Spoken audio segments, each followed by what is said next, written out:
Assalamualaikum warahmatullahi wabarakatuh.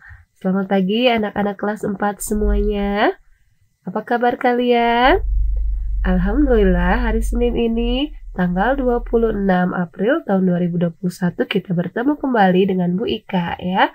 Bagaimana puasanya? Masih semangat? Alhamdulillah ya, hari ini sudah hari ke-14 kita melaksanakan ibadah puasa. Semoga kalian tetap sehat dan selalu semangat ya. Anak-anak, hari ini kita belajar PPKM tema 9 atau buku 4I ya. Nah, yang akan kita bahas kali ini adalah hak dan kewajiban sebagai warga masyarakat dalam kehidupan sehari-hari. Nah, sebelum dimulai, kita berdoa dulu ya. Semoga kegiatan hari ini diberikan kemudahan dan kelancaran. Berdoa dimulai. Bismillahirrahmanirrahim. Rabbi zidni ilman warzuqni fahma wa alhiqni bisalihin.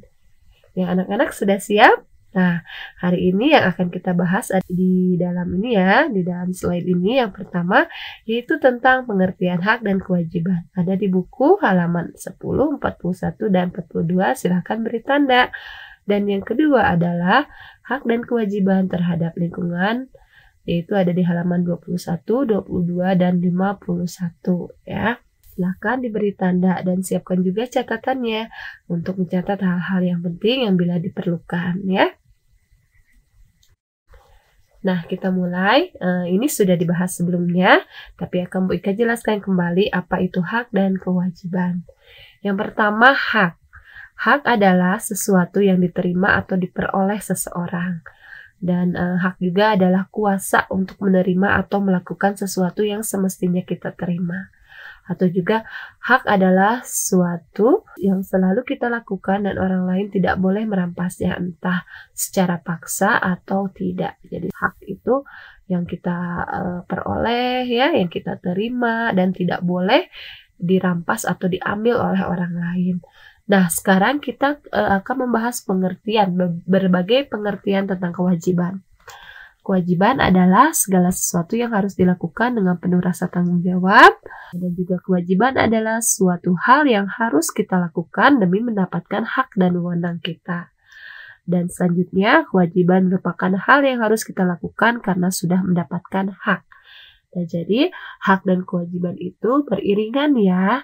Tidak boleh kita hanya menerima haknya saja tanpa melaksanakan kewajiban ya. Dan juga ketika kita sudah melaksanakan kewajiban, maka kita juga berhak untuk mendapatkan hak-hak kita ya. Jadi di sini dijelaskan kewajiban itu yang harus dilakukan supaya nanti kita memperoleh hak ya yang akan kita terima ya. Nah, itu mengenai hak dan kewajiban ya. Selanjutnya, bagaimana dengan hak-hak kita sebagai warga negara? Nah, sebagai warga negara, semuanya sudah diatur oleh di Undang-Undang Dasar 1945. Kalian bisa melihat pasal-pasalnya isi dari Undang-Undang Dasar 1945. Kalian boleh cek di web MK ya, Mahkamah Konstitusi Republik Indonesia, MKRI. Di situ ada, kalian silakan baca ya. Apalagi yang punya cita-cita ingin menjadi seorang pengacara, ingin menjadi seorang hakim, kalian boleh mempelajarinya ya. Dan hak sebagai warga negara yang pertama yaitu berhak memilih dan memeluk agama yang dipercayai. Di sini tertuang ada di Undang-Undang Dasar 1945, pasal 29 ayat 2 dan juga pasal 28E ayat 1 ya. Jadi kalau yang 29 ayat 2 itu setiap warga negara yang berhak untuk memeluk agamanya masing-masing ya. Dan sama 28E itu setiap orang bebas memeluk agama dan beribadat untuk agamanya, memilih pendidikan, pengajaran, pekerjaan, memilih kewarganegaraan, tempat tinggal, dan juga meninggalkannya dan berkewajiban untuk kembali ya. Di situ dijelaskan. Nah, selanjutnya hak sebagai warga negara berhak mendapatkan perlindungan hukum. Ini ada di pasal 28D ayat 1 ya. Di sini ayat 1 tuh setiap orang berhak atas pengakuan, jaminan, perlindungan dan kepastian hukum yang adil serta perlakuan yang sama di mata hukum ya. Nah, selanjutnya berhak untuk mengeluarkan pendapat, yaitu ada di Undang-Undang Dasar 1945 pasal 28 ya. Jadi kemerdekaan berserikat dan berkumpul, mengeluarkan pikiran dengan lisan dan tulisan dan sebagainya ditetapkan dalam undang-undang ya. Nah, selanjutnya juga berhak memperoleh pendidikan dan pengajaran. Ini ada di Undang-Undang Dasar 1945 pasal 31 ya. Jadi setiap warga negara berhak mendapatkan pendidikan ya, dan alhamdulillah setiap warga negara pun berhak mendapat pendidikan dasar dan pemerintah wajib membiayainya, itu ada di pasal 2 ya. Jadi sekolah negeri, khususnya negeri dari SMP sampai SMA, SD sampai SMP itu mereka dibiayai oleh negara ya, khusus di sekolah negeri. Nah, selanjutnya berhak mendapat kedudukan yang sama di mata hukum, yaitu ada Undang-Undang Dasar 1945 pasal 27 ayat 1 dan pasal 28D ayat 1 ya. Pasal 27 ayat 1 yaitu segala warga negara bersamaan kedudukannya di dalam hukum dan pemerintahan dan wajib menjunjung hukum dan pemerintahan itu dengan tidak ada kecualinya ya. Jadi dijelaskan, dan 28D pasal 1, setiap orang berhak atas pengakuan, jaminan, perlindungan, kepastian hukum yang adil serta perlakuan yang sama di mata hukum ya. Selanjutnya berhak mendapatkan pekerjaan, itu ada di Undang-Undang 1945 pasal 28D ya. Dan tadi juga pasal 2 ya. Setiap orang berhak untuk bekerja serta mendapatkan imbalan ya. Mendapatkan imbalan dan perlakuan yang adil dan layak dalam hubungan kerja ya, seperti itu kurang lebihnya ya. Selanjutnya kewajiban sebagai warga negara. Nah, di Undang-Undang Dasar juga dijelaskan beberapa kewajiban kita sebagai warga negara Indonesia. Yang pertama, turut serta dalam pembangunan, wajib tunduk dalam peraturan yang ditetapkan oleh undang-undang, wajib menghormati hak asasi manusia, wajib membayar pajak, wajib menaati hukum, dan wajib membela negara. Nanti silakan kalian cari di NKRI, silakan pasal yang sesuai dengan kewajiban-kewajiban sebagai warga negara ya. Selanjutnya kita akan mulai ke hak dan kewajiban dalam pemanfaatan sumber daya alam. Ada di Undang-Undang 1945 pasal 33 ya. Yaitu pasal 3-nya berbunyi, bumi dan air dan kekayaan alam yang terkandung di dalamnya dikuasai oleh negara dan dipergunakan sebesar-besarnya untuk kemakmuran rakyat.